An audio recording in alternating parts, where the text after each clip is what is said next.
Hi friends, welcome to Shiva tutorial channel. ఈ వీడియోలో నేను మీకు డెస్క్టాప్ కంప్యూటర్ని ఎలా షట్ డౌన్ చేయాలో చూపిస్తాను. ఈ వీడియో అయితే ఎండ్ వరకు చూడండి. డెస్క్టాప్ మీద డౌన్లో లెఫ్ట్ సైడ్లో స్టార్ట్ బటన్ ఉంటుంది, దానిపై క్లిక్ చేయండి.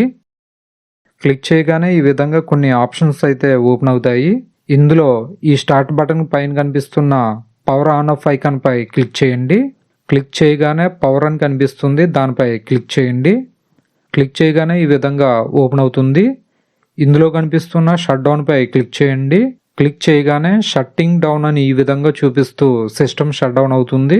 ఈ విధంగా మానిటర్, CPU కూడా ఆఫ్ అయిన తర్వాత స్విచ్ బోర్డులో స్విచెస్ను ఆఫ్ చేసుకోండి.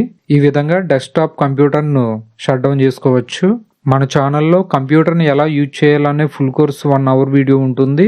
ఆ వీడియో లింక్ డిస్క్రిప్షన్లోను మరియు ఈ ఛానల్ నేమ్ కింద ప్లే ఆప్షన్లోనూ ఇస్తాను. ఇంట్రెస్ట్ ఉన్న వాళ్ళు ఆ లింక్ ఓపెన్ చేసి చూడవచ్చు. Thanks for watching. Please subscribe my channel.